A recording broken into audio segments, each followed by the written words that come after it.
Atos dos Apóstolos, capítulo 14. Irmãos, esse capítulo 14 é a continuação da primeira missão, primeira viagem evangelizadora de Paulo com Barnabé. É a graça de, primeiro, compreendermos que em Icônio, Paulo e Barnabé vão anunciando a boa nova. E no meio das multidões, confirmava, e era sempre confirmado com sinais, com prodígios, pelas mãos deles, pela graça da força do Senhor. Mas existia ali uma grande conspiração. Tanta conspiração que teve a fuga para Listra e Derbe. Chegando em Listra, Listra é uma colônia romana que é a pátria de Timóteo. Tá? Vamos guardar aí, ó, a pátria de Timóteo é Listra.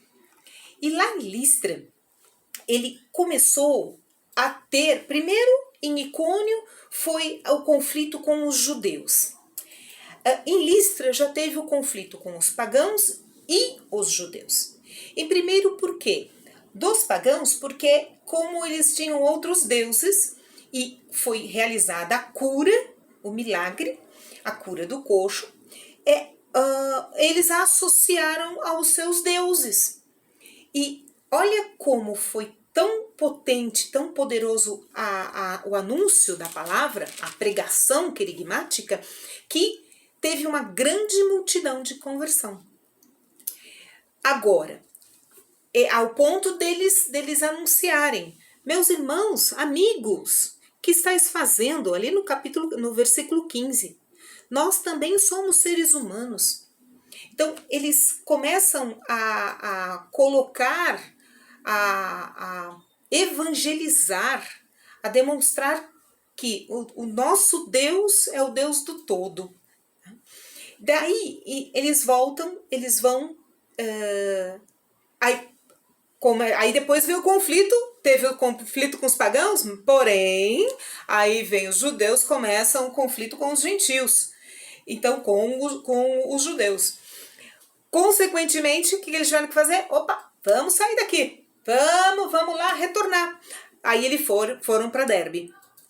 Chegaram em Derbe, ficaram, olha aqui, eles ficaram, aliás, antes... Paulo foi apedrejado, ou seja, teve todo o martírio, todo o sofrimento do anúncio do evangelho. Aí foi apedrejado, dado como morto, mas levantou e continuou o anúncio da palavra. No dia seguinte, ele vai com Barnabé para Derbe. Lá em Derbe, evangeliza, além de anunciar, ou seja, pregar com poder, ficou um tempo, fez um bom número de discípulos. Quando se é colocado bom número de discípulos, nós temos que compreender que não foi somente pregação, meus irmãos. Já começou um processo de evangelização. E a evangelização tem dois pés, né? Dois pés, né? A querigma e a catequese. Então, ali já começou um processo de formação do discipulado. Por isso, é importante nós compreendermos a base da missão, dessa primeira missão. A missão foi anunciar e já começar a semeadura, deixando os seus discípulos seguidores do nosso Senhor. E aí, realmente, fortalecendo a nossa igreja. Depois, meus irmãos, eles começam o retorno. Eles foram até Derbe. De Derbe, eles começaram a retornar. Eles voltaram a Listra, depois voltaram a Icônio e Antioquia. Antioquia da Pisídia. Depois, eu vou até mostrar um mapinha, não sei se vocês estão vendo ali. Tá? Ele vai de Icônio ele desce para Listra, de Listra eles vão para Derbe.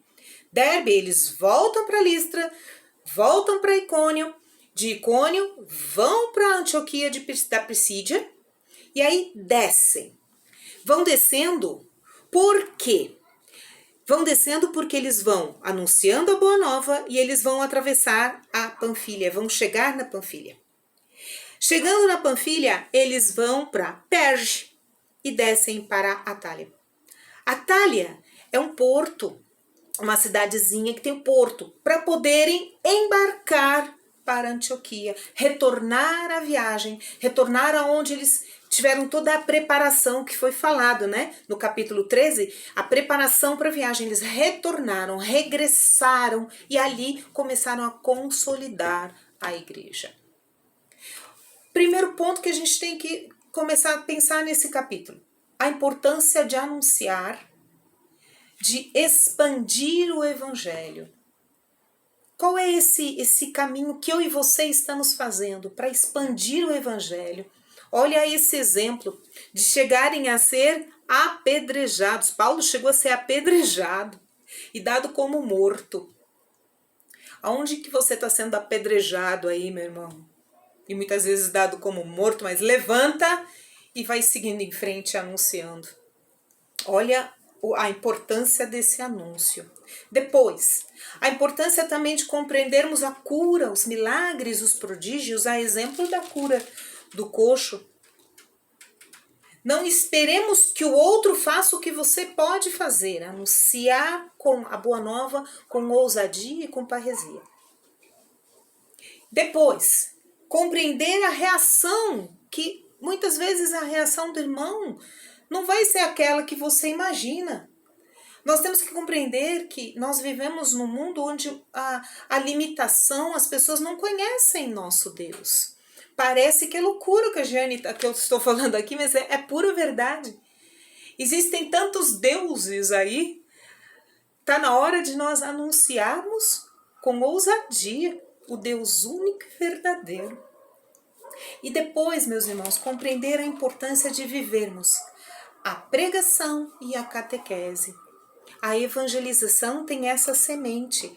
Ela não vive somente da boa nova. É importantíssimo nós anunciarmos a boa nova. Mas é importantíssimo também fortalecermos o discipulado, ou seja, o processo formativo, para consolidar a nossa fé. Não ser uma fé vazia, mas ser uma fé sólida.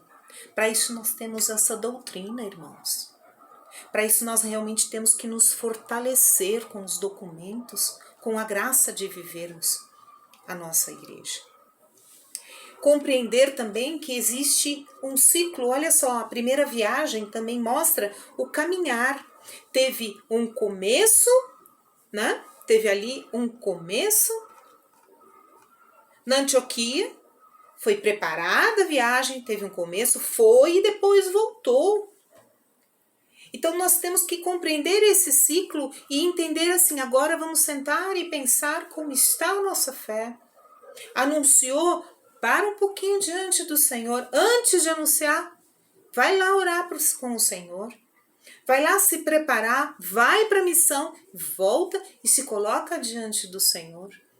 Olha quanta bênção tem nesse capítulo. Várias perícopes, lógico, mas é só uma pincelada, digamos, dessa graça desse capítulo 14. Queridos, espero em Deus que tenha conseguido passar a mensagem para vocês. Anunciem com parresia. Compreendam a importância de não pararmos no problema, nem que seja quando estiver apanhando. Levanta, proclame a palavra, não tenha medo de realizar em Deus curas, milagres e prodígios. Seja ousado na fé. Anuncie e compreendendo a graça de estarmos indo além fronteiras.